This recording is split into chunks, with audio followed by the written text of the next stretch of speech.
Si Stella ay isang simpleng babae na handang gawin ang lahat para sa pag-ibig. Kahit pa ito'y nangangahulugan ng pakikipaglaro sa Mahika. Sa kanyang desperasyon, gumamit siya ng kulam upang maakit ang lalaking matagal na niyang minamahal. Sa simula, tila lahat ng bagay ay perpekto. Naging kanya ang puso ng lalaki at sa wakas ay natupad ang kanyang pangarap na makasama ito. Ngunit habang lumilipas ang mga araw, unti-unting bumibigat ang kanyang damdamin. Napagtanto ni Stella na ang pagmamahal ng lalaki ay hindi totoo. Isang ilusyon lamang na dulot ng kulam. Ang inaasam-asam niyang kaligayahan ay napalitan ng guilt. Nagpasya si Stella na tapusin ang lahat at tanggalin ang kulam, ngunit laking gulat niya nang matuklasang hindi ganun kasimple ang lahat. May mas malalim na sumpa ang nakakabit sa Mahika. Hindi lamang ang pagmamahal ng lalaki ang nakataya, kundi pati na rin ang kanyang sariling kaluluwa. Ngayon, kailangang pumili ni Stella. Iligtas ang sarili at harapin ang bangis ng sumpa o magpatuloy sa ilusyon ng pag-ibig na unti-unting wawasak sa kanya. Ang saya nila. Parang lahat ng nasa paligid nawawala kapag magkasama sila. Nakatuon ang mata ni Stella sa bawat kilos ni Raul. Halata sa mukha niya ang pinaghalong inggit at sakit. Oo nga. Pero ano, Stella, ganyan ka na lang? Parang tagahanga sa malayo. Hanggang kailan? Nika, anong magagawa ko? May nobya na siya at hindi basta-bastang babae si Claudine. Paano ko siya matatalo? Maganda, matalino, mayaman. Tumigil siya at pilit na ngumiti. Ngunit kita ang lungkot sa kanyang mga mata. Ikaw na nga ang may gusto, ikaw pang sumusuko agad. Stella, ang tagal na nito. Hindi ka ba napapagod? Ang sakit kaya ng ganyan. Nakakapagod yung puro tingin pero walang ginagawa. Hindi naman ganun kadali, Nika. Ayoko naman ng gulo. Ayaw ng gulo? Pero okay lang sa'yo na masaktan. Okay lang sa'yo na araw-araw kang nagtitiis habang siya masaya sa piling ng iba. Tumayo siya, humarap kay Stella at itinuro sina Raul. Tignan mo sila, Stella. Ganito na lang ba? Habang buhay na lang kitang makikitang umiiyak sa mga kwento mo tungkol sa kanila. Hindi ko kayang mawala siya sa paningin ko. Kahit na ganito lang. Masaya na ako sa ganito. Kung masaya ka na pala, bakit kita narinig gabi-gabi? Bakit mo ako tinatawagan tuwing madaling araw umiiyak? Stella, hindi ka masaya. Sinasabi mo lang yan para paniwalain ang sarili mo. Anong gusto mong gawin ko, Nika? Sabihin mo. Buti naman tinanong mo na din. Stella, may kilala ako. Maayos, tahimik magtrabaho. Siguradong resulta. Kilalang ano? Mangkukulam.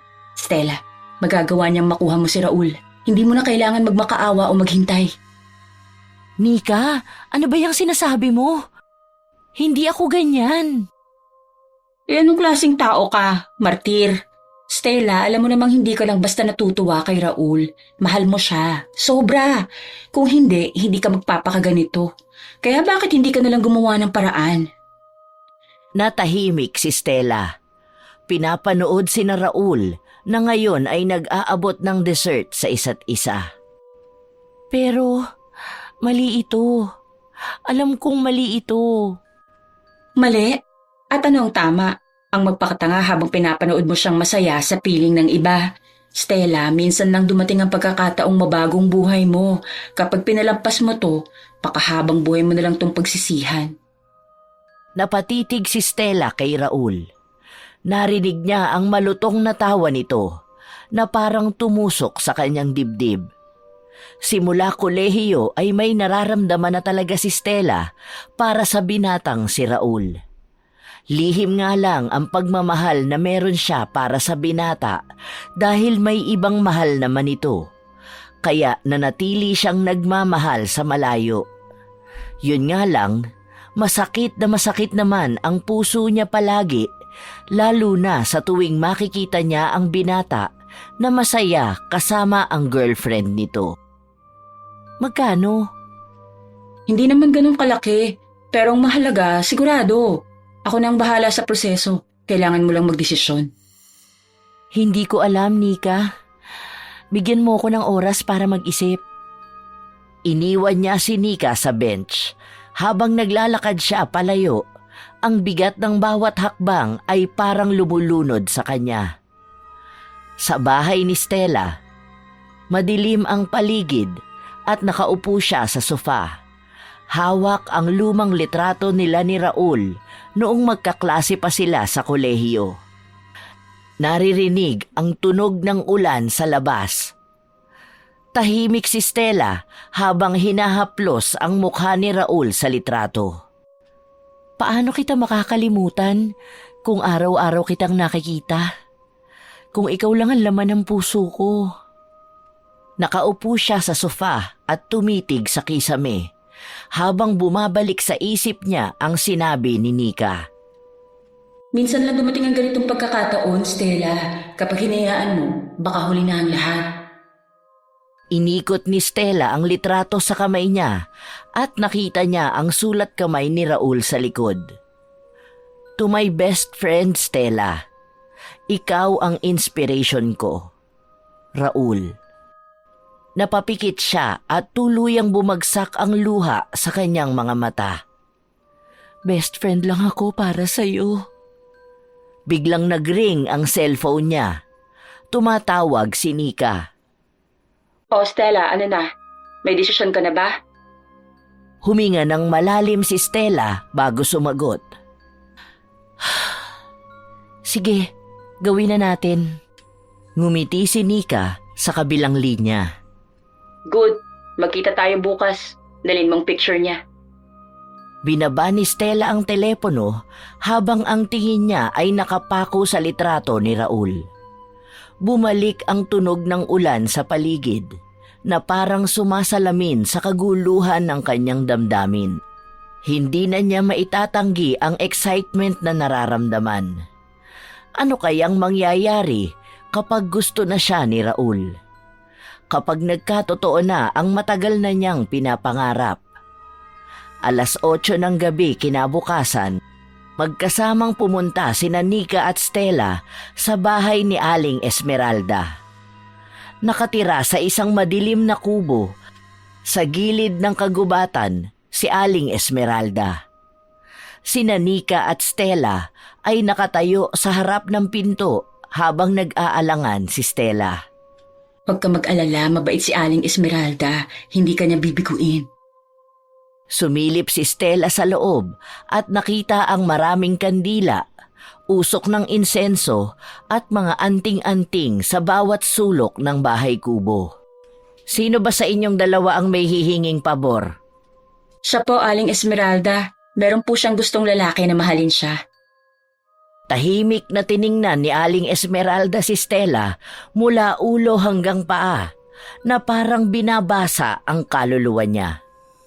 Handa ka bang gawin ang lahat para sa lalaking ito? Kailangan ko lang na mahalin niya ako. Ako lang. May kapalit ang bawat kahilingan, iha. Handa ka bang harapin ang magiging kapalit nito? Nagkatinginan sina Stella at Nika. Ang sagot ni Stella ang magbabago sa kanyang buhay magpakailanman. Sa loob ng kubo ni Aling Esmeralda, si Stella ay nakaupo sa harap ng lamesa na puno ng mga kandila. Nakatayo naman si Nika sa likod niya. Nakangisi habang nanonood.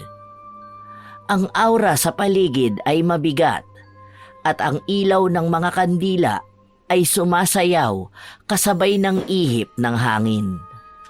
Ang damdamin ng isang tao ay hindi basta-basta kayang manipulahin. Pero kung talagang handa ka, magagawa natin ito. Pero tandaan mo, iha, lahat ng bagay ay may kabayaran. Anong klase pong kabayaran? Pera? Kayang-kaya ko pong magbayad kung pera lang.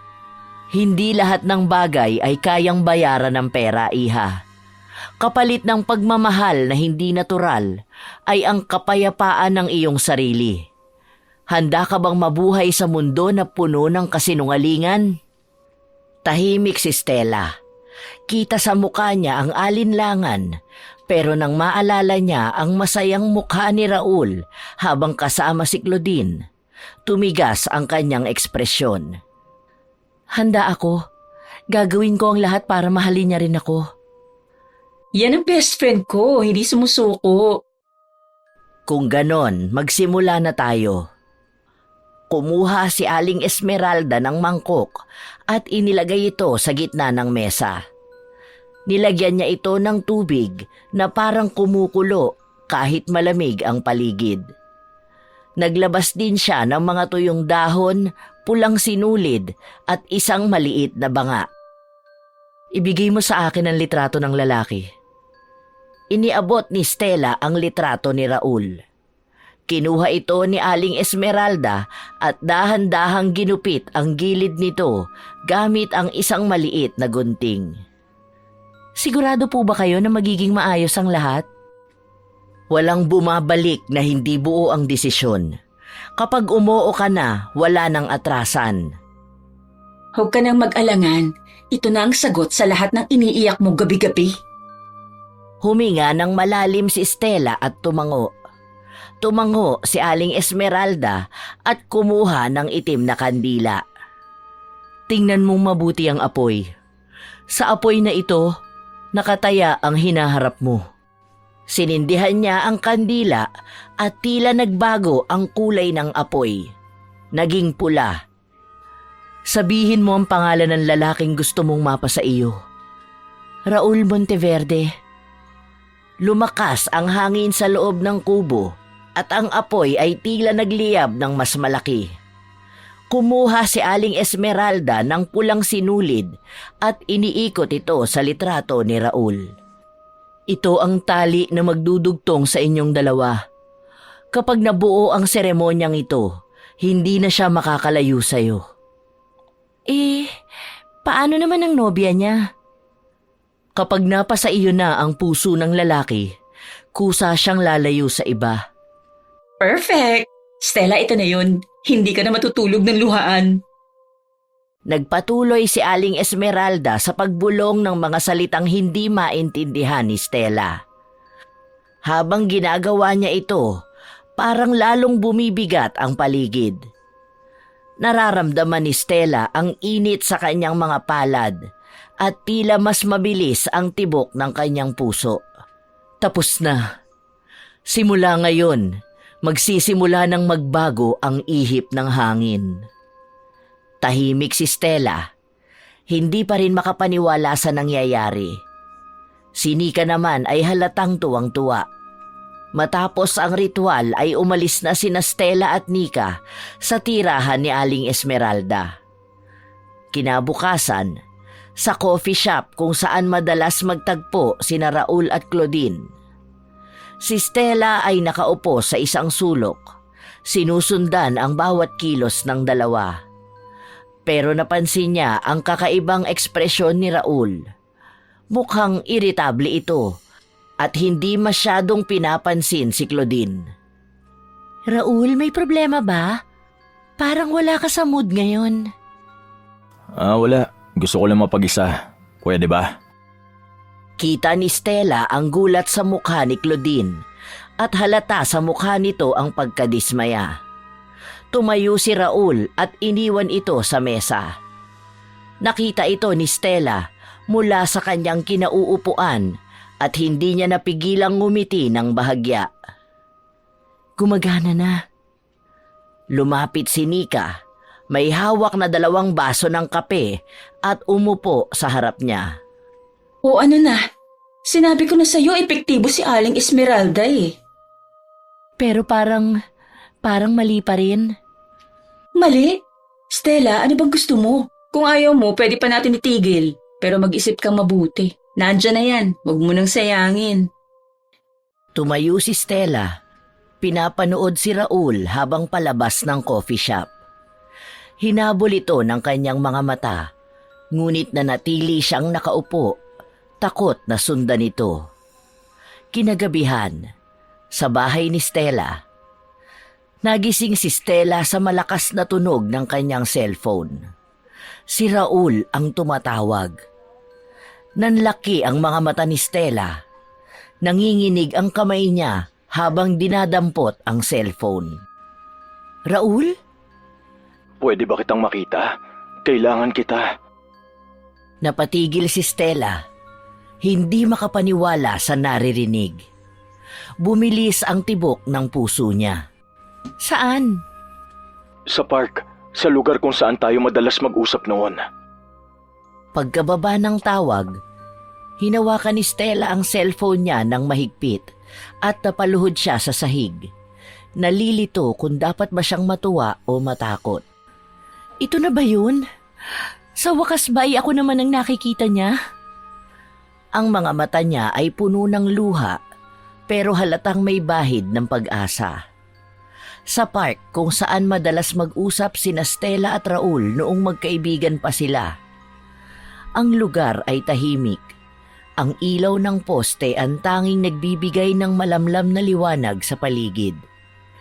Tumating si Stella, suot ang kanyang paboritong damit at bakas sa mukha niya ang kaba at excitement. Nakaupo si Raul sa isang bench, hawak ang kanyang noo. Raul? Napatingala si Raul at tumingin kay Stella. Halatang pagod ang kanyang mukha, pero nagliwanag ito nang makita siya. Stella, salamat at dumating ka. Lumapit si Stella at umupo sa tabi niya, pero may kaunting distansya. Hindi niya alam kung ano ang sasabihin. Halata ang tensyon sa kanilang dalawa. Anong nangyari? Bakit bigla mo akong tinawagan? May problema ba? May nangyari ba? Tumahimik si Raul ng ilang saglit. Tila nag-iisip kung paano magsisimula. Hindi ko na alam kung ano nangyayari sa akin eh. Pakiramdam ko lahat ng bagay sa paligid ko parang gumuho. Lalo na kay Claudine. Bakit? May problema ba kayo? Oo, hindi ko na maramdaman ang dati kong nararamdaman sa kanya. Parang biglang naglaho. Ewan ko ba, ang labo. Nagpigil ng ngiti si Stella. Ang puso niya ay tumitibok ng mabilis.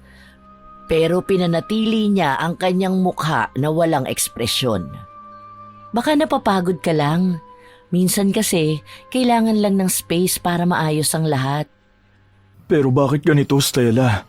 Sa lahat ng tao, ikaw ang naisip kong lapitan. Ikaw ang una kong naisip. Halos mabingi si Stella sa sariling tibok ng puso. Pero pinilit niyang maging kalmado. Siguro kasi alam mong lagi ako nandito para sa'yo. Kahit ano pa ang mangyari. Tumahimik ulit si Raul. Tumitig siya sa mga mata ni Stella at tila may hinahanap na sagot. Si Stella naman ay tila hinihintay ang anumang mangyayari. Nagtatago ng matinding emosyon sa likod ng kanyang mga mata. Bakit nga ba palagi kang nandito para sa akin, Stella? Naputol ang hininga ni Stella. Hindi niya alam kung paano sasagutin ang tanong. Pinipigilan niya ang sariling ibuhos lahat ng nararamdaman. Kasi, kaibigan kita at mahalaga ka sa akin. Kaibigan lang ba, Stella? Napatigil si Stella. Alam niyang yun na ang pagkakataon para sabihin ang lahat, pero may bahagi sa kanya na takot sa maaaring mangyari. Raul, ano bang gusto mong marinig? Umiling si Raul, pero nginitian siya ng bahagya. Hindi ko alam, pero alam kong importante ka sa akin, Stella. Hindi ko alam kung paano ko sasabihin pero parang ikaw na lang ang nagbibigay ng liwanag sa magulong utak ko. Nanlaki ang mga mata ni Stella. Hindi niya napigilan ang pagluha. Ang mga salitang iyon ay parang musika sa kanyang pandinig. Raul, ibig bang sabihin? Hindi ko alam, Stella. Ang gulo ng lahat eh. Pero alam kong mas komportable ako kapag kasama kita. Parang ikaw lang ang nakakaintindi sa akin. Biglang tumayo si Raul at tumingin sa malayo. Tila naguguluhan. Tumayo rin si Stella at lumapit sa kanya. Hinawakan niya ang braso nito. Pinipigilang lumayo. Raul, kung ano man ang nararamdaman mo, huwag kang matakot. Nandito ako. Hinding-hindi kita iiwan. Tumingin si Raul sa kanya. Tahimik silang nagtititigan. Ang paligid ay tila tumigil. Ang tanging naririnig ni Stella ay ang kanilang mga paghinga. Salamat, Stella. Hindi ko alam kung anong gagawin ko kung wala ka. Ngumiti si Stella, pero sa loob-loob niya, isang malaking sigaw ng saya ang pumupuno sa kanya. Alam niyang nagsisimula ng magbunga ang kanyang ginawa. Wala yon, Raul. Lagi ako nandito para sa'yo. Tandaan mo sana yan. Sa labas ng park, habang pauwi na si Stella, kasama niya si Nika na naghihintay malapit sa entrance. Oh, ano nang nangyari? Spill the tea. Mukha kang nanalo sa loto. Hindi pa tapos, pero nararamdaman ko na. Ako na ang nasa isip niya ngayon. Sabi ko sa'yo ang galing ni Aling Esmeralda. Konting tulak na lang, Stella. Sa'yo na talaga si Raul. Oo, konti na lang. Konti na lang talaga. Ngunit habang tahimik na naglalakad pa uwi, hindi niya maiwasang makaramdam ng kaunting kaba. Alam niyang ang lahat ng ito ay isang laro ng kapalaran at hindi niya alam kung paano ito magtatapos. Sa bahay ni Stella, gabing-gabi na, nakaupo siya sa kanyang kama. Hawak ang isang maliit na bote ng pulang likido na ibinigay ni Aling Esmeralda. Ang bote ay may kakaibang liwanag na tila humihinga. Tahimik niyang iniisip ang mga nangyari kanina. Naririnig lamang ang mahinang tunog ng orasan at ang kanyang paghinga. Biglang kumatok si Nika at pumasok. Bit-bit ang isang baso ng kape. Oh, bakit ang lalim yata ng iniisip mo? Kausapin mo nga ako bago kakainin ng multo ng konsyensya mo. Nika, tama ba talaga ang ginagawa ko? Hoy, ano na naman yan? Ang drama mo hindi ba itong gusto mo? Si Raul, sa'yo? Oo, gusto ko siya. Gusto ko siyang mahalin ako. Pero parang mali. Parang may bahagi sa akin na natatakot. Paano ko malaman niya? Paano ko matuklasan niya ang ginawa ko? Ay nako, Stella, hindi naman niya malalaman kung hindi mo sasabihin, di ba? Ang mahalaga, makuha mo siya. Hindi mo nga ba nakita kanina? Lumalapit na siya sa'yo. Oo, pero gusto ko siyang mahalin ako dahil ako to. Hindi dahil sa ginawa natin. Hindi dahil sa kulam. Stella, nakakainis ka na. Pinili mong gawin to, di ba? Hindi ka naman pinilit ni Aling Esmeralda. Ikaw ang lumapit sa kanya dahil desperada ka. Ngayon, kung ayaw mo na, edi itapon mo na yung bote na yan. Napatigil si Stella. Hawak-hawak niya ang bote na parang ito na lang ang natitirang sagot sa lahat ng kanyang problema. Nanginginig ang kanyang mga kamay. Hindi ko kayang itapon. Hindi ko kayang isuko si Raul. Ayan, tama yan girl. Walang atrasan. Kaya bukas, kung gusto mo, dagdagan natin ang dosage para mas mabilis ang epekto. Mas mabilis? Ano pa ba ang pwede nating gawin? Sabi ni Aling Esmeralda, kung gusto mong bumilis ang lahat, kailangan mong ihanda ang sarili mo.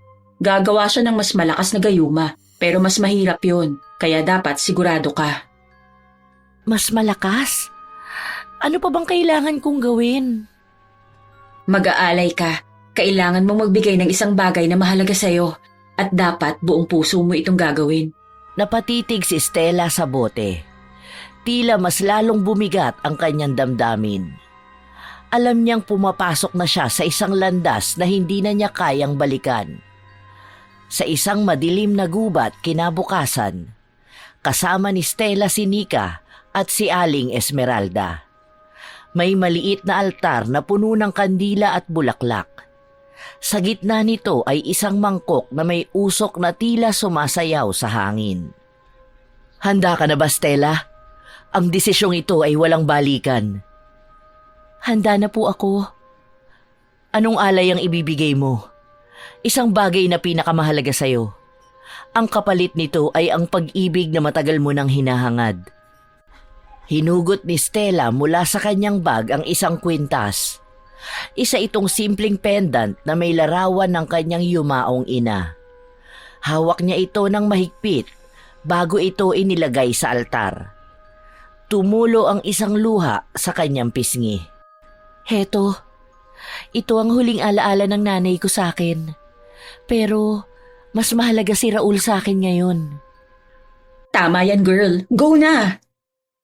Mabigat ang desisyon mo, Iha. Ngunit tatanggapin ko ang alay mo. Sinimula ni Aling Esmeralda ang seremonya. Pinaghalong takot at pag-asa ang naramdaman ni Stella habang ang usok mula sa mangkok ay tila bumalot sa paligid nila. Sa kalagitnaan ng ritual, biglang bumigat ang paligid at naramdaman ni Stella ang kakaibang enerhiya. Ang alay mo ay tinanggap na. Simula ngayon, ang puso ni Raul ay magiging sayo lamang.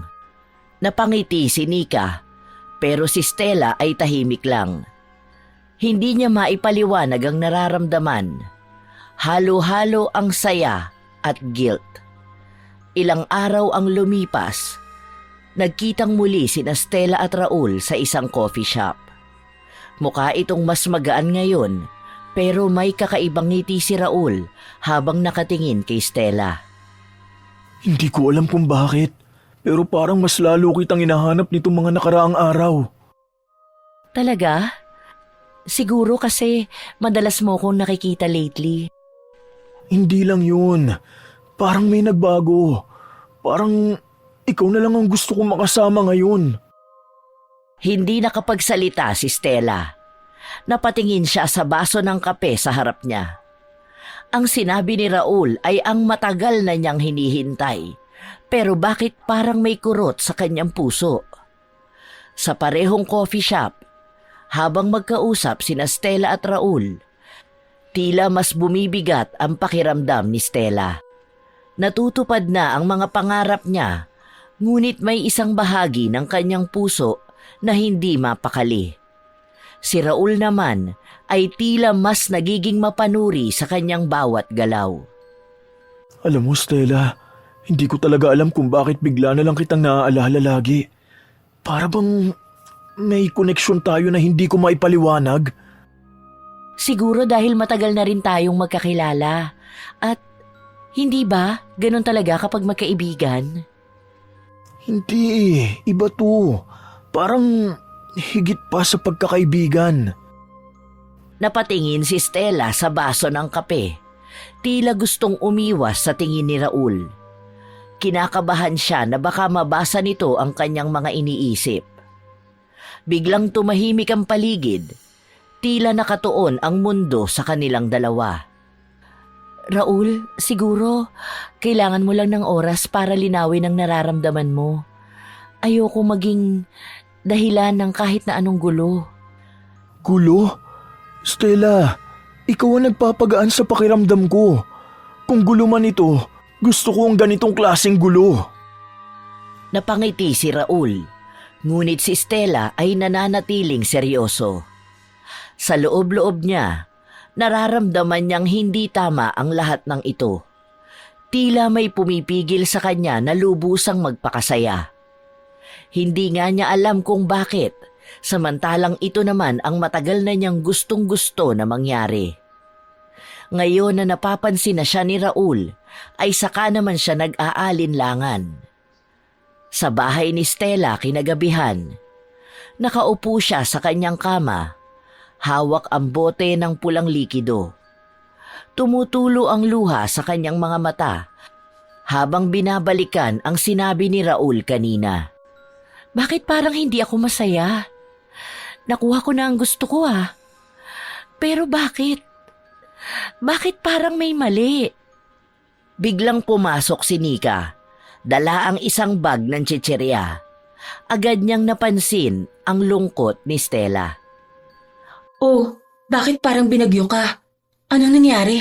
Nagkita na kayo ni Raul kanina, di ba? Oo, nakita kami. Pero parang... Nika, hindi ko alam. Parang hindi ko matanggap na ganito ko siya nakuha. Parang hindi totoo. Hoy, ano ka ba? Ang OA mo. Nakuha mo na nga yung lalaki, nagre-reklamo ka pa. Ano pa bang gusto mo? Gusto ko sana na mahalin niya ako ng kusa. Nang walang ganito. Hay naku Stella, wala nang bawian, okay? Kung aatras ka ngayon, masasayang lang lahat ng effort mo. Tanggapin mo na lang na minsan, kailangan mong gumawa ng paraan para makuha ang gusto mo. Pero paano ko malaman niya? Paano kung dumating ang araw na magising siya at malaman ng totoo? Ano na lang ang gagawin ko? Tila nawala ng sagot si Nika. Tahimik silang dalawa habang nakatitig sa bote. 1 linggo ang lumipas. Nagkita muli sina Stella at Raul. Ngunit sa pagkakataong ito, tila maseryoso si Raul. Nagpunta siya sa bahay ni Stella, dala ang ilang bulaklak. Hindi ko akalain na aabot tayo sa ganito. Ako rin. Parang kahapon lang, palaging may pader sa pagitan natin. Napalingon si Stella kay Raul. Ang ilaw ng buwan ay nagpapatingkad sa bawat anggulo ng mukha nito. Tila nagdarasal siya na sana'y tumigil na ang oras. Raul? Lumingon si Raul sa kanya. Saglit silang nagkatitigan. Ang bigat ng mga salita ay nasa hangin. Naghihintay lamang ng tamang sandali upang masambit. Anong iniisip mo?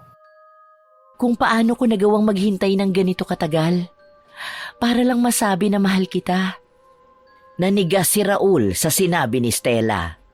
Ang kanyang mata ay naglaho sa pagkagulat, ngunit mabilis din itong napalitan ng init. Stella, mahal din kita. Palagi naman kitang minamahal, kahit noong iniisip kong mali na. Tumulo ang luha ni Stella. Ngunit ang kanyang mga labi ay nakaawang sa isang ngiti. Hindi na niya naitago ang emosyon. Bakit hindi mo sinabi noon? Bakit kailangan nating masaktan ng ganito katindi bago natin aminin? Takot ako. Takot akong sirain ang lahat na meron tayo. Ang pagkakaibigan natin. Ako rin. Akala ko, sapat na ang pagmamahal ko sa'yo kahit hindi mo ito alam. Pero hindi pala. Gusto kitang makasama, Raul. Hindi bilang isang lihim, kundi bilang isang totoong bahagi ng buhay mo. Tahimik na niyuko ni Raul ang ulo niya. Tila pinipiga ang puso sa naririnig. Pagkatapos ng ilang sandali, tumingin siya kay Stella at hinawakan ang kamay nito. Ramdam ni Stella ang init ng kamay ni Raul at napasinghap siya. Patawad, Stella. Kung pwede lang sana akong bumalik sa nakaraan at ipaglaban ka agad, ginawa ko na. Pero ngayon, gusto kong buuin ang bawat araw na kasama ka. Ang tagal ko nang gustong marinig yan mula sa'yo. Unti-unting naglapit ang kanilang mga katawan. Ramdam ni Stella ang init ng hininga ni Raul sa kanyang balat.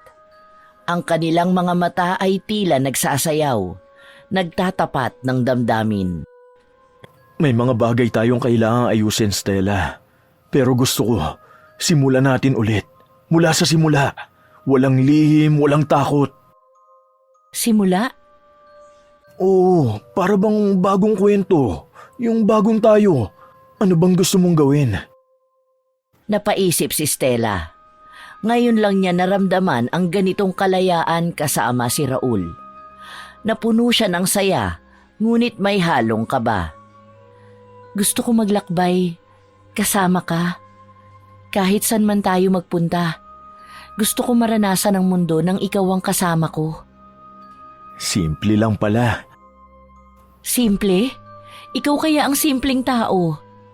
Ikaw, anong gusto mong gawin? Gusto kitang gawing masaya sa lahat ng pagkakataon. Gusto kong makita kang tumawa ng walang alinlangan. Yun ang pinakagusto kong gawin. Hindi na napigilan ni Stella ang pagtulo ng luha. Sa unang pagkakataon, naramdaman niyang buo siya. Parang lahat ng sakit ay unti-unting nawawala. Ang corny mo? Oo, corny na, pero totoo. Sa ilalim ng bituin, lumakad silang dalawa sa dalampasigan, magkahawak kamay. Ang bawat hakbang ay tila may bagong pangako. Habang nag-uusap sila ay mas nagiging magaan ang lahat. Kung gusto mo ng adventure, tara sa bundok. Gusto mo ba ng camping? Gusto ko, pero ikaw ang bahala sa tent ha? Oo na, pero ikaw ang magdadala ng pagkain. Ayoko ng instant noodles. Hindi pwedeng walang noodles sa camping. Napatawa sila pareho. Sa gitna ng tawanan, tumigil si Raul at humarap kay Stella. Hawak pa rin ang kanyang kamay, tumingin siya diretso sa mga mata nito. Pangako ko, Stella, kahit ano pang mangyari, ipaglalaban kita. Hindi na ako aatras. Pangako mo yan ha? Kasi ako, Raul, kahit gaano kahirap, hindi na kita bibitawan pang muli. Sa pagkakataong yun, naramdaman ni Stella na totoo ang lahat. Na sa wakas, nahanap na nila ang isa't isa. Kasabay ng agos ng dagat, parang binurana ng hangin ang lahat ng kanilang nakaraan at sinimulan ang panibagong kwento. Sa paglipas ng gabi, hindi nila napansin ang oras. Hindi na mahalaga ang bukas dahil sa ngayon, sila'y magkasama. Tila bumalik ang lahat ng kulay sa mundo ni Stella. At sa unang pagkakataon, siya'y lubos na masaya. Hanggang sa isang araw. Stella, kailangan natin mag-usap. Ha? Ano yun? May problema ba? Parang ang bilis ng lahat at hindi ko alam kung bakit ganito ang nararamdaman ko. Pero may bahagi ng isip ko na nagtatanong, bakit bigla na lang kitang naisip? Hindi nakasagot si Stella. Ramdam niya ang unti-unting pagbagsak ng mundo sa paligid niya. Raul, minsan, siguro talagang may mga bagay na nangyayari nang hindi natin inaasahan. Hindi lang to basta nangyayari. May kakaiba, Stella eh. At gusto kong malaman kung ano yun. Tumahimik ang paligid. Tila may tensyon sa pagitan nila. Si Stella ay nakaramdam ng matinding takot. Raul, mahal kita. Pero hindi ko alam kung paano kita mapapaniwala na totoo to. Mahal mo ba talaga ako, Stella? O may hindi ako alam? Hindi nakapagsalita si Stella. Tumulo ang luha sa kanyang pisngi habang si Raul ay naghihintay ng sagot niya. Sa bahay ni Stella, habang umiikot ang tanong ni Raul sa hangin, tila natutunaw si Stella sa harap ng matalim na titig ni Raul. Nanginginig ang kanyang mga kamay at hindi niya alam kung paano sasagot. Raul, bakit ba kailangan nating pag-usapan to ngayon? Hindi ba pwedeng magtiwala ka na lang sa nararamdaman natin? Gusto kong magtiwala, Stella. Pero hindi ko maalis sa isip ko na parang may mali. Hindi ko maipaliwanag eh. Pero parang may ibang dahilan kung bakit bigla akong nahulog sa'yo ng ganito kabilis. Nanlumo si Stella. Pakiramdam niya ay nahuhubaran ang lahat ng lihim na itinago niya.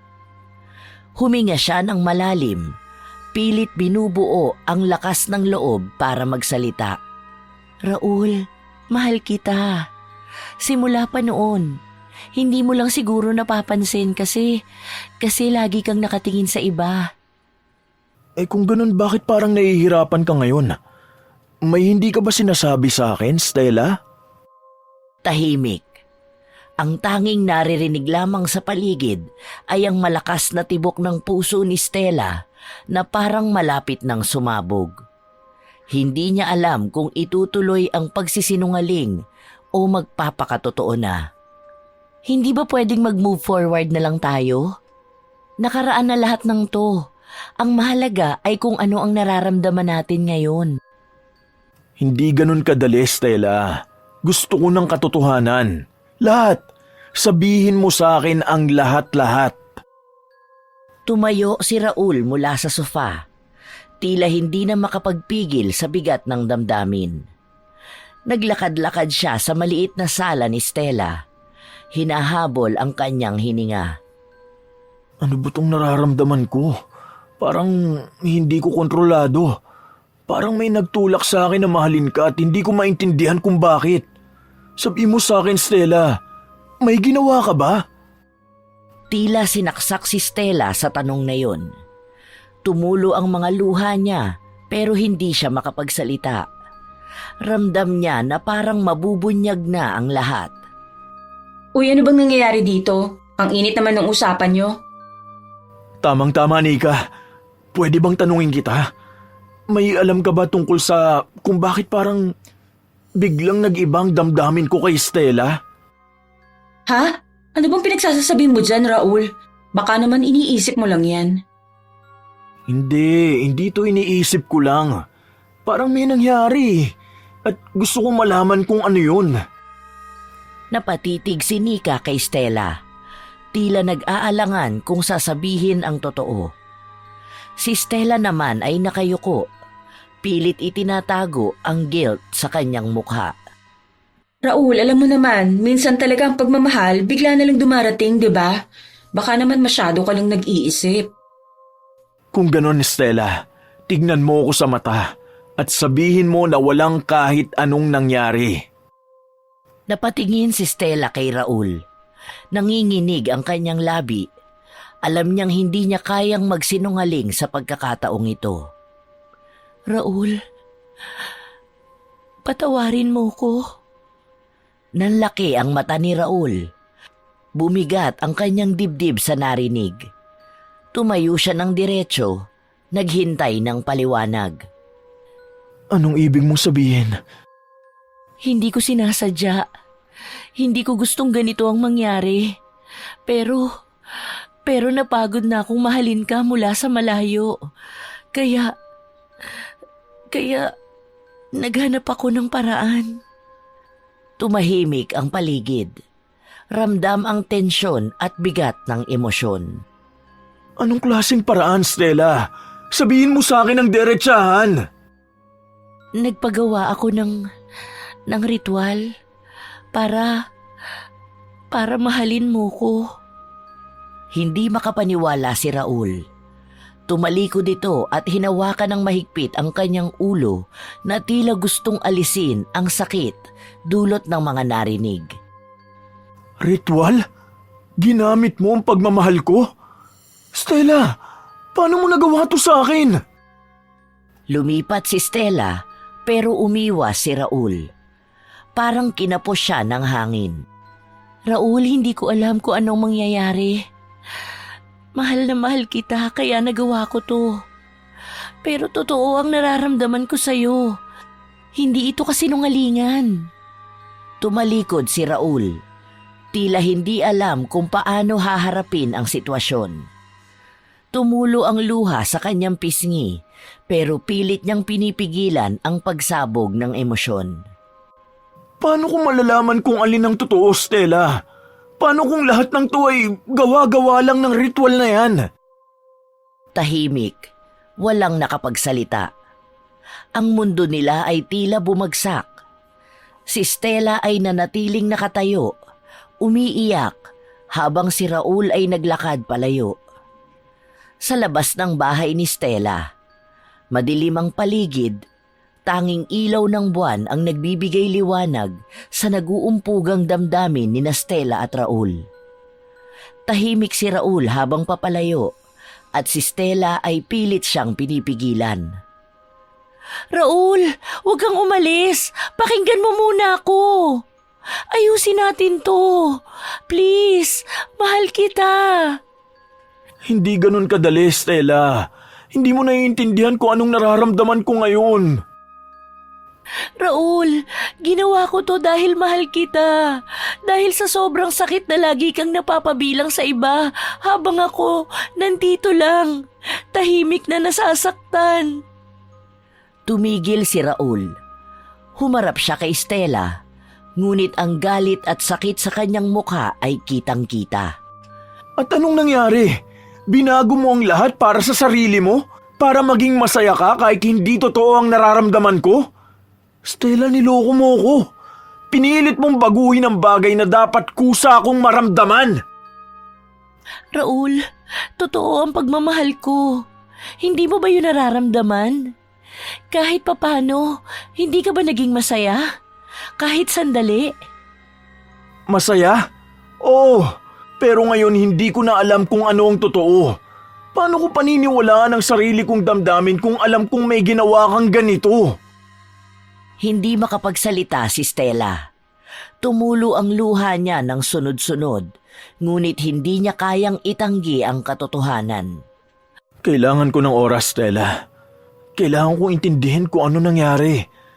Pero hindi ko alam kung kaya pa kitang tingnan na katulad pa rin ng dati.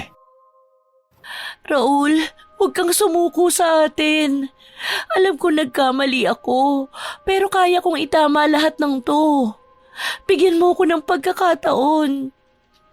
Hinawakan ni Stella ang braso ni Raul, ngunit dahan-dahan niya itong inalis.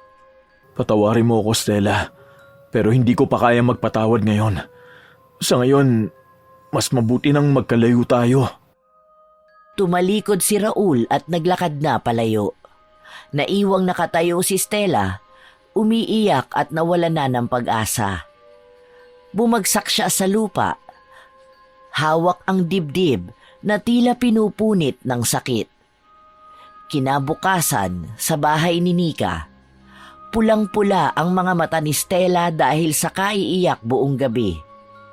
Nagpunta siya sa bahay ni Nika upang maglabas ng sama ng loob. Grabe Stella, anong nangyari sa'yo? Parang hindi ka natulog.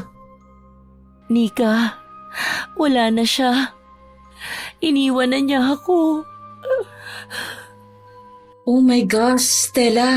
Ano bang sinabi niya? Alam na niya, Nika. Alam niya ang tungkol sa ritual. Ang sakit. Ang sakit-sakit, Nika. Parang hindi ko na kaya. Wala na, nangyari na. Ang tanong ngayon, anong balak mong gawin? Susuko ka na lang ba? Nalaman lang naman ni Raul ang ginawa mo sa kanya. Pwede ka pang lumaban. Ayusin natin to at nang tuluyan ka ng maging masaya. Hindi ko alam. Parang gusto ko nang sumuko. Huwag ka namang magsalita ng ganyan. Ngayon ka pa ba susuko, Stella? Konti na lang konting-konti na lang. Mapapasaya na si Raul. Huwag kang sumuko, please. Ipaglaban mong nararamdaman mo para sa kanya. Pero paano? Paano, Nika? Alam na ni Raul ang lahat. Mahihirapan na akong kuhanin muli ang tiwala niya. Paano kung makiusap tayo kay Aling Esmeralda? Mag-request tayo na gumawa ng ritual. Yung tipong makakalimutan ni Raul ang mga nalaman niya kagabi. Posible ba yun? Tingin ko hindi. Nika, wala na talagang ibang paraan para magkaayos pa kami ulit ni Raul. Wala na. Tapos na. Hinding-hindi na talaga siya mapapa sa akin. Ano nang gagawin ko ngayon, Nika? Anong gagawin mo? Lumaban ka! Huwag kang sumuko! Ngayon pa ba na napansin ka na niya? Ipaglaban mong nararamdaman mo. Nang sumunod na araw, hindi na mapigilan si Stella. Dumiretso na siya ng punta sa bahay kubo ni Aling Esmeralda. Nagulat pa nga si Stella nang maya-maya lang ay dumating na rin si Nika. Talagang kahit na anong kalokohan ang gawin niya, ay suportado siya ng kaibigan. Ihanda mo ang iyong puso, Stella. Ang ritual na ito ay hindi biro. Ang pag-ibig na pinipilit ay may kapalit. Handa ka na ba? Handa na po ako. Gagawin ko ang lahat para bumalik si Raul sa akin. Stella, sigurado ka na ba? Baka may mangyari sa'yo. Hindi mo naman kailangan gawin to, ha? Gusto kong maging masaya ka, oo, pero hindi sa ganitong paraan. Si Raul lang ang mahal ko, Nika. Hindi ko na kayang makita siyang kasama ng iba. Kailangan kong gawin ito. Tumango si Aling Esmeralda, sabay kuha ng isang itim na bote ng langis. Ibinuhos niya ito sa paligid ng bilog at ang malakas na amoy ay agad bumalot sa kwarto. Mga nilalang ng hangin at lupa, ng tubig at apoy, dinggin niyo ang tawag ng isang pusong wasak. Dalhin niyo ang pagmamahal pabalik sa nagmamay-ari nito. Biglang lumamlam ang liwanag ng mga kandila. Si Nika ay napaatras habang mahigpit ang kapit sa krus sa leeg niya. Stella, parang hindi magandang pakiramdam ko. Ang bigat ng hangin. Hayaan mo, Nika. Tiwala lang tayo kay Aling Esmeralda. Mula sa isang kahon, kinuha ni Aling Esmeralda ang isang alambre na hugis puso. Binalot niya ito ng pulang sinulid habang patuloy ang kanyang dasal. Sa sinulid na ito, itinatali ko ang tadhana. Sa apoy na ito, sinisiguro ko ang pagmamahalan. Kinuha niya ang isang kandila at sinindihan ang puso na nasa alambre. Biglang may narinig na tunog ng hangin sa paligid. Parang nararamdaman ko siya. Bakit parang umiinit ang paligid? Ano po itong nangyayari? Ito ang tanda na tumutugon ng mga nilalang. Stella, hawakan mo ang rosas. Sabihin mo ang pangalan ni Raul paulit-ulit. Agad na hinawakan ni Stella ang rosas kahit nararamdaman niya ang mga tinik nito. Nanginig ang kanyang boses habang sinisimulan niyang tawagin ang pangalan ni Raul. Raul, Raul, Raul.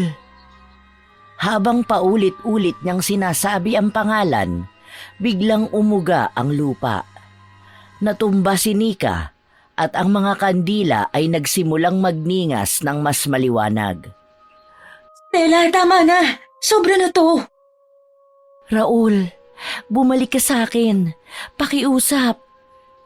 Tingnan mo siya. Siya na! Agad na napalingon si Stella, ngunit walang tao sa likod niya. Sa halip, isang anino ang unti-unting nabubuo.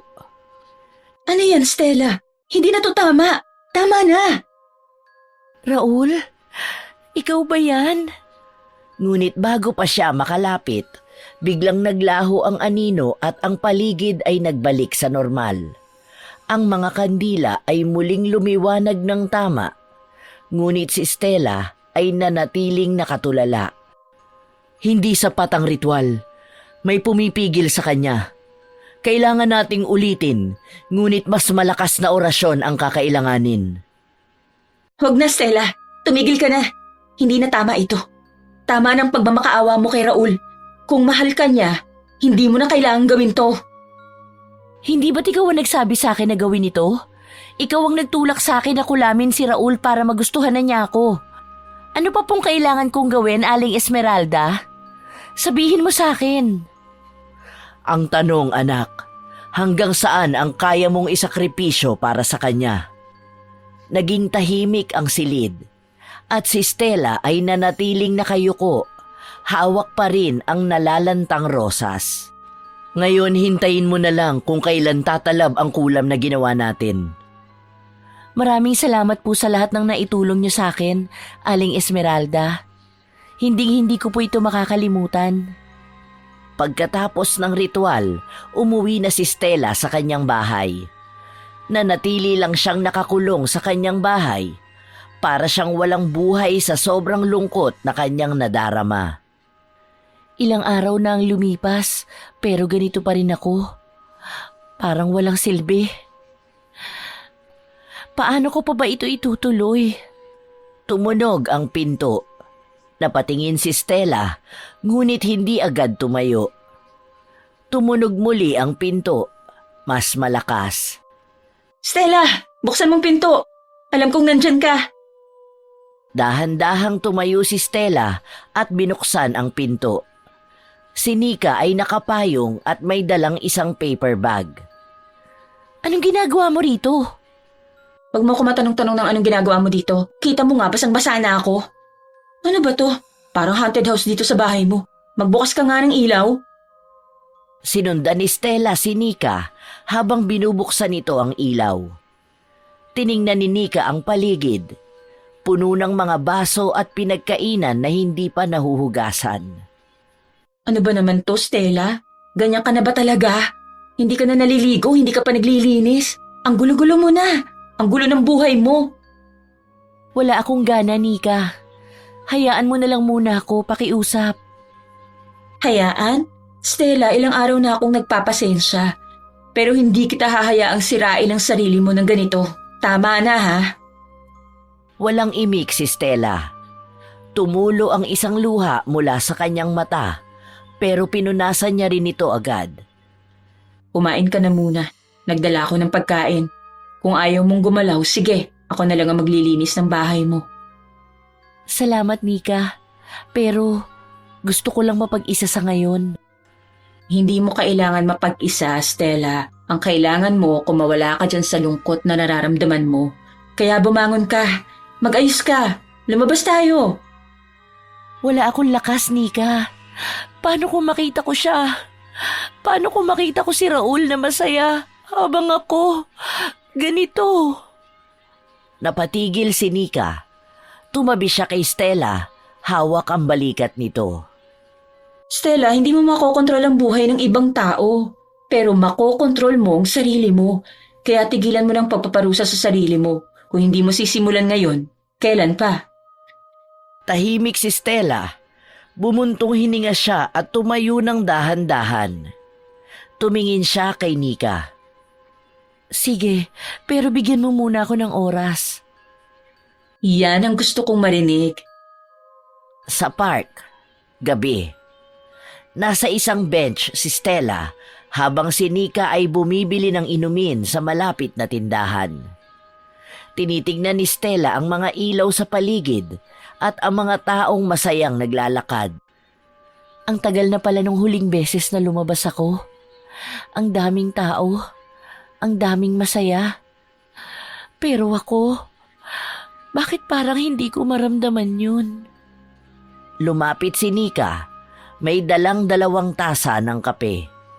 Inabot niya ang isa kay Stella. Oh, magkape ka muna para magising ka naman. Salamat. Tignan mo yung paligid. Hindi ba maganda? Kahit gabi na, buhay pa din ang mundo. Oo nga, parang hindi ko na nga naisip to. Lagi kasi ako nakakulong sa bahay. O ayan, nakakahinga ka na. Pero, alam mo Stella, hindi ibig sabihin niya na dahil nasaktan ka, titigil ng mundo para sa'yo. Tuloy-tuloy lang yan, kaya dapat ikaw din gumalaw ka na uli. Alam ko naman yun, Nika. Pero ang hirap. Ang hirap lang talagang magsimula ulit. Kaya nga nandito ako, di ba? Para tulungan ka. Ngumiti si Stella at sa kauna-unahang pagkakataon mula nung iwan siya ni Raul, naramdaman niyang may kaunting pag-asa pa rin. 1 buwan matapos ang huling pag-uusap nila ni Raul. Si Stella ay nasa isang art exhibit. Inimbitahan siya ng kaibigan niyang si Nika. Sa exhibit na ito, naroon din si Raul kasama si Claudine. Habang naglalakad si Stella, napatigil siya nang makita si Raul sa kabilang dulo ng exhibit. Tahimik siya, pero ramdam ang bigat ng kanyang dibdib. Okay ka lang ba? Si Raul, nandito siya. Kung gusto mong umalis, sabihin mo lang. Hindi na ako tatakbo. Dito lang ako. Naglakad si Stella papunta sa isang painting. Sinubukang wag tumingin kay Raul. Ngunit naramdaman niyang may lumapit sa kanya. Stella, Napalingon si Stella. Si Raul ang nasa harap niya, ngunit mag-isa ito. Wala si Claudine. Raul, Pwede ba kitang makausap? Kahit sandali lang. Hindi agad sumagot si Stella. Tumango siya ng dahan-dahan at naglakad sila papunta sa isang mas tahimik na sulok ng exhibit. Kumusta ka? maayos naman. Ikaw? Okay naman. Pero gusto kong humingi ng tawad sa lahat ng nangyari. Ikaw? Ako dapat ang humihingi ng tawad, Raul. Ako ang may kasalanan. Oo, nasaktan ako. Pero hindi ko rin maitatanggi na may parte sa akin na namimiss kita. Napatigil si Stella. Tumingin siya sa mga mata ni Raul at doon niya nakita ang sinseridad sa mga salita nito.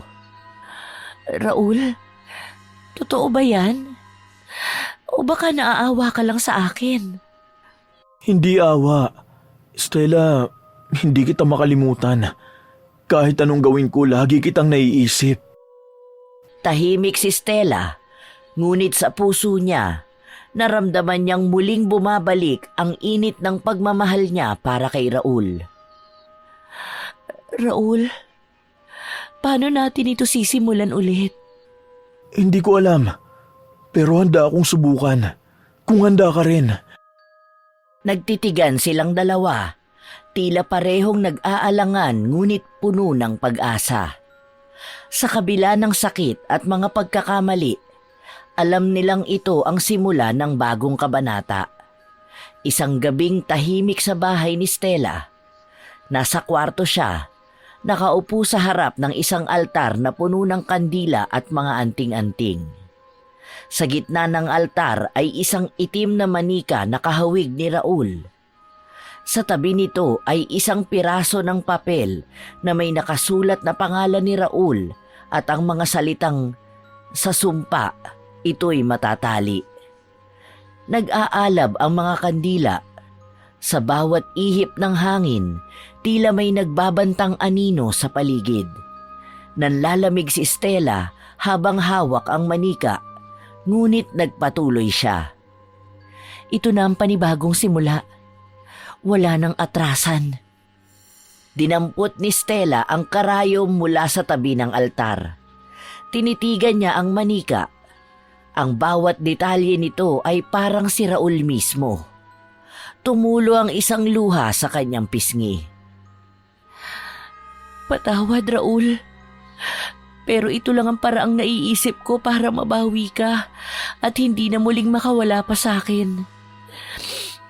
Hindi ko kayang mawala ka ulit sa akin. Masasaktan na talaga ako ng tuluyan kung mawawala ka pa ulit. Bumukas ang pinto ng bigla. Pumasok si Nika, halatang nagmamadali. Nakahalukip-kip ito at naglakad palapit kay Stella. Stella, ano ba itong ginagawa mo? Wala. Anong ginagawa mo rito? Hindi ba sinabi ko sa'yo huwag ka munang pumunta? Hindi ko kayang panoorin kang sirain ang sarili mo ng ganito. Akala ko ba nagdesisyon ka ng titigil na sa kalokohang to? Nika, wala kang naiintindihan. Kailangan ko to. Kailangan? Stella, ano sa tingin mong mangyayari pagkatapos nito? Magiging masaya ka ba talaga kung mapapasayo siya dahil lang sa kulam? Oo, dahil siya lang ang mahal ko. Nika, hindi mo ba nakikita kung gaano ako nahihirapan? Hindi ko na kaya. Tumahimik si Nika. Ang bigat ng boses ni Stella ay tila dumadagundong sa paligid. Napabuntong hininga si Nika at naupo sa tabi niya. Stella, mahal kita bilang kaibigan. Kaya masakit sa akin na nakikita kitang ganito. Pero kung ipipilit mo pa rin yan, tandaan mo, may kabayaran ang lahat. Alam ko. Tahimik si Nika, ngunit halatang nag-aalala. Tumayo siya at lumapit sa pinto, ngunit huminto bago ito tuluyang isara. Bahala ka, Stella. Pero sana, pag-isipan mo pa rin. Isinara ni Nika ang pinto. Naiwan si Stella na nakatitig sa altar. Sa kabila ng mga babala, ipinatong niya ang karayom sa manika at tumuloy sa seremonya. Sa sumunod na araw, sa opisina ni Raul, nakaupo siya sa kanyang mesa, hawak ang isang dokumento, ngunit tila hindi mapakali. Biglang nanghina ang kanyang kamay at nabitawan ang hawak na papel. Ano to? Bakit parang ang bigat ng katawan ko? Pumasok si Stella, may dalang tasa ng kape. Bumibisita ang dalaga sa binata. Napansin niyang tila malamya si Raul. Raul, ayos ka lang ba? Hindi ko alam. Bigla na lang akong nanghina. Dapat siguro magpahinga ka muna. Mukhang kailangan mo ng tulog. Siguro nga. Salamat, Stella. Habang paalis si Stella, humawak si Raul sa dibdib niya. Tila may biglang tumusok sa loob nito. Napapikit siya sa sakit. Gabi sa bahay ni Stella. Habang nagluluto siya sa kusina, biglang namatay ang ilaw. Tanging liwanag ng buwan ang nagsilbing ilaw sa paligid. Napatigil siya. Nanlalamig ang kamay. Ano na naman to? Bakit parang... Biglang lumamig ang paligid. Narinig niya ang boses ng isang lalaki, ngunit wala siyang makitang tao. Stella, handa ka na ba sa kapalit ng iyong ginawa? Napatakbo si Stella papunta sa sala. Ngunit kahit anong ilaw ang buksan niya, hindi ito umiilaw. Nakita niyang umusok ang altar sa sulok ng kwarto. Sino ka? Anong gusto mo? Ikaw ang tumawag sa akin at ngayon naniningil na ako.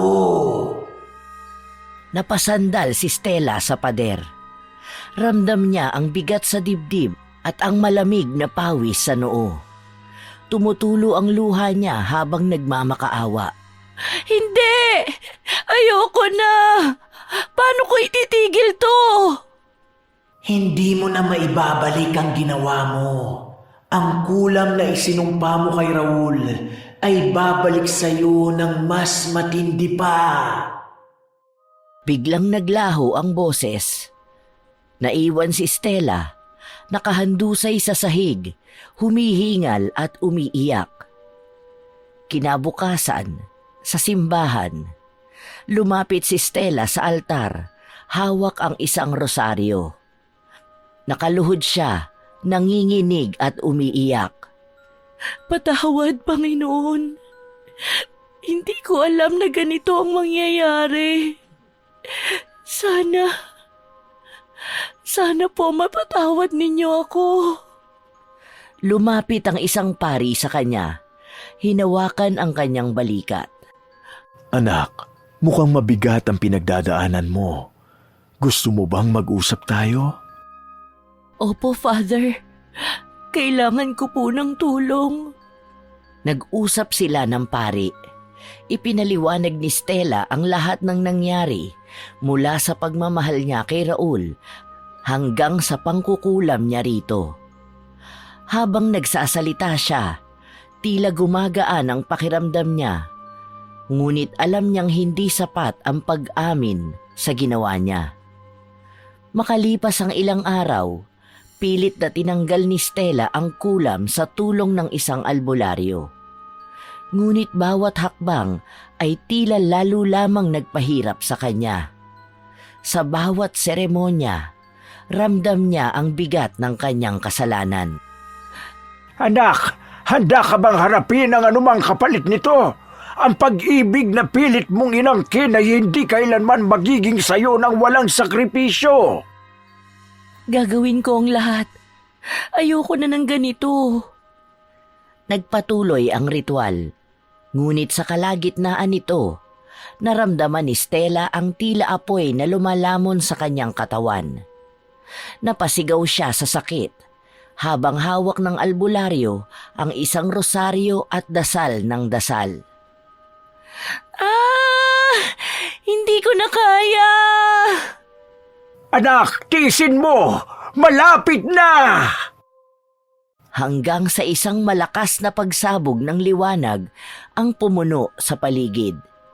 Napahandusay si Stella, humihingal ngunit buhay. Tila nawala ang lahat ng bigat sa kanyang katawan. Ngunit sa kabila nito, alam niyang hindi na magiging katulad ng dati ang lahat. Nagising siya kinabukasan, ngunit wala nang sumpa sa pagitan nila ni Raul. Ang problema, wala na rin ang pag-asa niyang mahalin siya nito. Buong akala ni Stella ay natapos na ang kulam, ngunit laking gulat niya nang magkita sila kinabukasan ni Raul na mahal pa rin siya nito. Imposibleng totoo ang nararamdaman nito, kaya natitiyak niyang hindi naging matagumpay ang ritual na ginawa nila para bawiin ang kulam na ipinagawa niya noon kay Aling Esmeralda. Oh, napabisita kang muli. May kailangan ka pa ba? Gusto mo pang dagdagan ng kulam sa lalaking mahal mo? Sa loob ng madilim at makalat na bahay ni Aling Esmeralda, ang liwanag mula sa mga kandilang nakapaligid sa altar ay ang tanging nagbibigay liwanag sa silid. Ang amoy ng insenso ay mabigat at nakakapanindig balahibo. Nakaupo si Stella sa isang silya, tila hindi mapakali, habang si Aling Esmeralda ay nag-aayos ng mga gamit sa altar. Napatingin si Stella sa mga anting-anting at mga kakaibang bagay na nakasabit sa dingding. Sa bawat tunog ng kampanilya ni Aling Esmeralda, ramdam niya ang pagbigat ng kanyang dibdib. Aling Esmeralda, ginawa ko naman lahat ng sinabi ng albularyo na nilapitan ko para tanggalin ang epekto ng kulam na ginawa natin kay Raul. Ngunit bakit ganon? Parang walang nangyayari. Bakit parang mas lalong nahihirapan si Raul? Mas lalo niya lang akong minamahal. Tumingin si Aling Esmeralda kay Stella. Ang mukha nito'y seryoso at tila may itinatagong bigat sa kanyang isipan. Ilang beses ko nang sinabi sa iyo, Stella, ang sumpa ay hindi basta-basta natatanggal. Lalo na kung ang pagmamahal ay pilit na inaangkin. Napalunok si Stella. Ramdam niya ang lagkit ng mga salitang binitawan ni Aling Esmeralda. Inalala niya ang bawat ritual, ang bawat gabi ng dasal at ang bawat luha na pumatak sa kanyang pisngi. Hindi niya maintindihan kung saan siya nagkulang. Pero mahal ko siya. Ginawa ko ito dahil mahal ko si Raul. Ayoko siyang masaktan dahil sa akin. Aling Esmeralda, tulungan niyo naman ako. Ano pa ang dapat kong gawin? Huminga ng malalim si Aling Esmeralda at humarap kay Stella. Binuksan nito ang isang lumang libro mula sa altar at tahimik na binasa ang isang pahina. Ang kanyang mata ay kumikislap sa liwanag ng kandila. Stella, may mga bagay na hindi kayang solusyonan ng kahit anong ritual. Ang sumpang ibinigay mo ay matindi. Hindi ito ordinaryong kulam. Isa itong kakambal ng sumpa. Ibig sabihin, ang sumpa ay nakaangkla sa iyo. Anong ibig ninyong sabihin? Habang buhay na konektado ang sumpa kay Raul at sa iyo.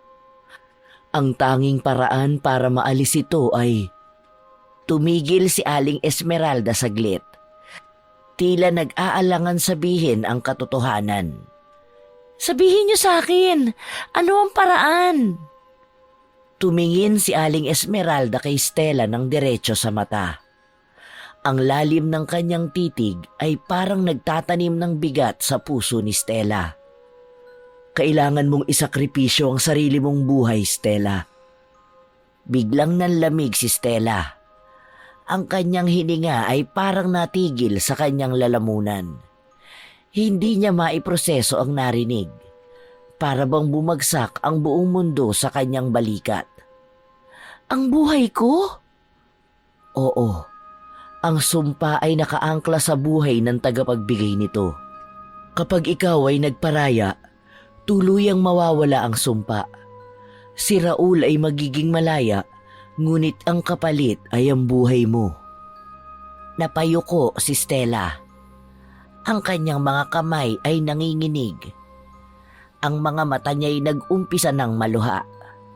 Hindi niya inakalang hahantong sa ganito ang lahat. Hindi pwedeng ganito. May ibang paraan, hindi ba? Aling Esmeralda, sabihin niyo sa akin na may ibang paraan pa. Walang ibang paraan, Stella. Pinili mong maglaro ng apoy. Ngayon, kailangan mong harapin ang kapalit. Tumayo si Stella at naglakad papunta sa altar. Hinawakan niya ang mga gamit ni Aling Esmeralda. Tila nagbabaka sakaling may mahahanap siyang solusyon. Ngunit walang laman ang kanyang utak kundi ang sinabi ng matanda. Hindi ko kayang gawin yun. Hindi ko kayang iwan si Raul. Mahal ko siya.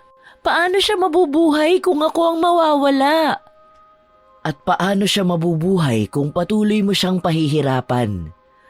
Ang pagmamahal na dulot ng sumpa ay hindi totoong pagmamahal. Isa itong tanikala at ikaw ang may hawak ng susi para palayain siya. Napaupo si Stella sa sahig, hawak ang kanyang ulo. Ang kanyang mga luha ay bumagsak sa malamig na sahig na tila isang patak ng ulan sa gitna ng disyerto. Pakiramdam niya'y wala nang natitirang pag-asa. Hindi ko alam. Hindi ko alam kung paano. Stella, nasa iyo ang desisyon. Hindi kita pipilitin. Pero tandaan mo, habang buhay kang magdurusa kung hindi mo siya palalayain. Tahimik ang buong silid. Tanging ang tunog ng kandila at ang paghikbi ni Stella ang maririnig. Sa kabila ng lahat, naramdaman niya ang bigat ng responsibilidad sa kanyang mga balikat. Kung ito ang kailangan kong gawin para sa kanya, gagawin ko. Tumango si Aling Esmeralda, ngunit ang kanyang mukha ay puno ng lungkot. Alam niyang hindi madaling hakbang ang pinili ni Stella. Maghanda ka, Stella. Ang pagsasakripisyo mo ay kailangang maging taos-puso. Walang pagdududa, walang pag-aalinlangan. Ang pinakamaliit na pagkakamali ay maaaring magdulot ng mas malaking kapahamakan. Tumayo si Stella, pinahid ang mga luha. Ramdam niya ang panginginig ng kanyang katawan, ngunit pinilit niyang maging matatag.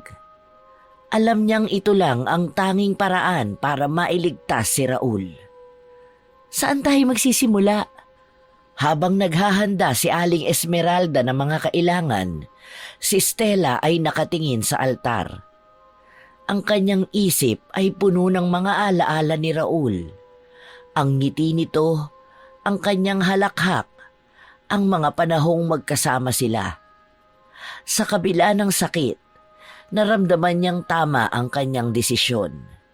At sa gabing yun, sa ilalim ng liwanag ng buwan at kandila, nagsimula ang paghahanda ni Stella para sa pinakamalaking sakripisyo ng kanyang buhay. Pakiusap, Aling Esmeralda. Sabihin mo naman kay Nika kung gaano ko pinagsisisihan ang mga naging desisyon ko. Kinakain na ako ng matinding guilt na nararamdaman ko. Kaya para matapos na ang lahat, isasakripisyo ko na ang buhay ko. Gusto kong maging malaya na si Raul sa akin. Pero kaya mo ba talagang isakripisyo ang sarili mo? Stella, pag-isipan mong mabuti. Buo na po ang desisyon ko. Sa maikling panahon, naranasan kong maging masaya. Naranasan ko ang pagmamahal ni Raul na kailanman ay alam kong hindi ko mararanasan kung hindi ko ginawa ang bagay na ginawa ko. Nalulungkot ako para sa'yo. Alam ko naman na kaya mo lang ginawa ito ay para maranasan mo kung paano mahalin. Opo, pero naranasan ko na rin naman kung paano mahalin ni Raul, kaya kontento na po ako. Sana noon ko pa po natutunan kung paano maging kontento sa lahat ng meron ako. Sana hindi na kami umabot sa puntong ito. Nagsisisi man ako. Huli na. Patawarin mo ko, Stella, kung wala na akong maitulong sa'yo para mailigtas ka. Ayos lang po, Aling Esmeralda. Nauunawaan ko po. Pakisabi nga din po pala kay Raul na mahal ko siya at hindi ko siya makakalimutan. Na siya lang ang lalaking para sa akin. Siya lang ang lalaking mamahalin ko anuman ang mangyari. Sa masukal na kagubatan, ang altar ay napapalibutan ng mga kandila. Ang liwanag ng buwan ay sumisilip sa pagitan ng mga dahon ng punong kahoy, nagbibigay ng kakaibang aura sa paligid. Si Stella ay nakaupo sa gitna, tahimik na nakatitig sa kandila. Katabi niya si Aling Esmeralda, dala ang itim na aklat at mangkok na may itim na likido. Ang paligid ay puno ng misteryo, at ang hangin ay tila may dalang malamig na babala. Tahimik ang kagubatan, maliban sa huni ng mga kuliglig at ihip ng hangin. Ramdam ni Stella ang bawat pintig ng kanyang puso habang pinagmamasdan ang mga kandilang nakapalibot sa altar. Ang apoy ng mga ito'y gumagalaw kasabay ng ihip ng malamig na hangin. Stella, ang gabi ay handa na. Ang mga elemento ay sumasaksi. Ikaw, anak, handa ka na ba sa iyong sakripisyo? Hindi agad sumagot si Stella. Lumunok siya. Ramdam ang bigat ng mga salitang yon. Tumitig siya sa lupa. Pinipilit hanapin ang lakas sa kabila ng takot na bumabalot sa kanya. Handa na ako, Aling Esmeralda. Kung ito lang ang paraan para matapos ang sumpa at mapalaya si Raul, gagawin ko. Tumango si Aling Esmeralda. Ang mukha niya ay seryoso. Ibinigay niya kay Stella ang pilak na kutsilyo at tumayo sa kanyang harapan. Inilagay niya ang mangkok sa altar, diretso sa ilalim ng mga palad ni Stella. Ang bawat sakripisyo ay may kapalit. Hindi ito simpleng desisyon, Stella. Kung hindi taos-puso ang alay mo, mas matindi ang babalik na sumpa. Hindi lamang sa iyo, kundi pati sa mga mahal mo. Napakagat-labi si Stella. Tumingala siya, pilit pinipigilan ang pagbagsak ng kanyang luha. Ang mga alaala ni Raul ay nagbabalik sa kanyang isipan. Ang mga sandaling magkasama sila, ang mga ngiti nitong dati niyang kaligayahan. Sa kabila ng lahat, mahal na mahal niya ito higit sa sarili niyang buhay. Alam ko, Aling Esmeralda. Mahal ko kasi siya, kaya ko ito ginagawa. Nagpatuloy si Aling Esmeralda sa pagbasa ng mga nilalaman ng itim na aklat. Ang kanyang tinig ay nag-iba. Parang may kasama itong alingaw-ngaw na nagmumula sa kalikasan. Ang mga kandila ay tila sumasabay sa ritmo ng kanyang mga salita. Ang apoy nito'y gumagalaw ng mas mabilis. Sa liwanag ng buwan at sa puwersa ng lupa, tawagin ang mga espiritong tagapagpalaya. Narito ang isang alay, isang buhay na nagmumula sa dalisay na pagmamahal. Hinawakan ni Stella ang kutsilyo. Ang mga kamay niya'y nanginginig, ngunit hinigpitan niya ang hawak dito. Tumingin siya kay Aling Esmeralda, naghahanap ng huling kumpirmasyon. Raul, para sa'yo ito! Sa bawat patak ng dugo, hayaang maglaho ang sumpa. Sa bawat sakit, hayaang maghilom ang sugat. Ang lupa sa ilalim ng altar ay biglang umuga. Ang hangin ay lumakas, halos hipa ng apoy ng mga kandila. Ang mga kaluskos mula sa mga puno ay tila boses na bumubulong kay Stella, na ngayon ay namumutla ngunit hindi sumusuko. Stella, kailangan mo nang tapusin ito. Huwag kang matakot. Napapikit si Stella habang inuulit ang hiwa sa kabilang palad. Ang sakit ay dumadaloy sa kanyang katawan, ngunit pilit niyang pinipigilan ang sarili na magmukhang mahina. Sa kabila ng lahat, ang pagmamahal niya kay Raul ang nagbibigay sa kanya ng lakas. Raul, huling alaala mo sa akin. Sana maging masaya ka. Biglang lumiwanag ang paligid.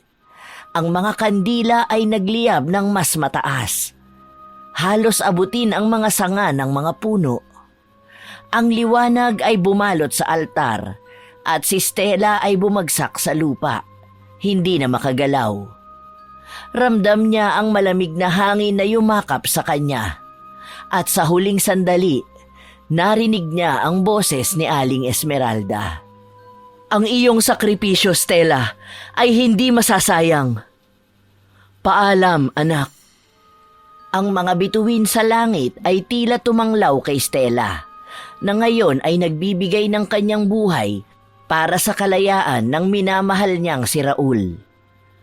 Isang buwan pagkatapos ng sakripisyo ni Stella, ang altar na dati puno ng liwanag ng mga kandila, ngayon ay natatakpan na ng mga dahon. Si Raul ay nakatayo malapit sa altar. Hawak ang isang piraso ng papel na tila isang sulat mula kay Stella. Tahimik siyang nagmumuni-muni habang ang malamig na hangin ay umiihip sa paligid. Sa di kalayuan, isang espiritong anyo ni Stella ang nakamasid kay Raul. Nakatayo siya sa lilim ng mga puno, mistulang anino lamang na nagbabantay sa lalaking minahal niya hanggang kamatayan. Stella, bakit mo ginawa ito? Bakit hindi mo ko inayaang samahan ka sa laban?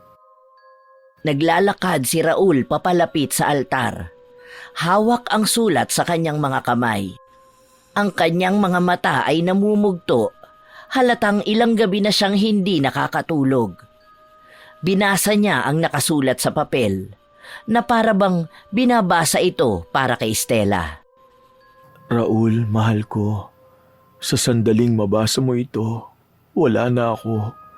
Ngunit gusto kong malaman mo na hindi ko ito ginawa dahil gusto kong mawala. Ginawa ko ito dahil gusto kong makita kang malaya, masaya, at buhay. Huminto siya sa pagbabasa. Tumingala sa langit. Pilit pinipigilan ang pagbagsak ng kanyang luha. Hindi ko alam kung paano ako magpapatuloy, Stella. Paano ko haharapin ang buhay na wala ka? Mula sa lilim, si Stella ay tila gustong lumapit, ngunit alam niyang hindi na siya pwedeng magpakita. Tiningnan niya si Raul. Ang puso'y nagdurugo para sa lalaking iniwan niya. Subalit, alam niyang wala na siyang magagawa. Raul, patawarin mo ko. Mahal kita. Nagulat si Raul sa malamig na ihip ng hangin. Ramdam niya ang presensya ni Stella, ngunit hindi niya ito makita. Stella, kung naririnig mo ko, sabihin mo sa akin kung paano kita mababawi. Sabihin mo kung paano kita muling makakasama. Tahimik si Stella. Ang kanyang espiritong anyo ay lumapit sa altar. Tumingin sa papel na hawak ni Raul, ngunit hindi niya ito maabot. Ang bigat ng kanyang sakripisyo ay ramdam na ramdam niya. Hindi mo na ako mababalikan, Raul. Ang sumpa ay napawi na, ngunit ang kapalit ay ang pagkawala ko sa mundo. Umupo si Raul sa tabi ng altar. Hawak pa rin ang sulat ni Stella. Hindi niya alam kung paano sisimulan ang buhay nang wala si Stella. Sa kanyang isipan, bumabalik ang mga alaala nilang dalawa. Ang mga tawa, ang mga yakap, ang mga halik. Lahat ng iyon ay parang isang panaginip na hindi na niya muling mararanasan. Kung may paraan lang, Stella. Kung may paraan lang para maibalik ka sa akin. Sa kabila ng kanyang pighati, biglang lumitaw si Aling Esmeralda mula sa dilim. Dala ang kanyang itim na aklat. Ang kanyang presensya ay tila isang aninong dumudurog sa tahimik na gabi. Raul, hindi mo na mababawi si Stella. Ang kanyang sakripisyo ay permanente na. Ngunit maaari kang mabuhay ng may karangalan. Dala ang pagmamahal niya sa iyong puso. Napatingin si Raul kay Aling Esmeralda, puno ng galit at hinanakit. Bakit mo hinayaan itong mangyari? Hindi ko kailangan ng kalayaan kung ang kapalit nito ay si Stella!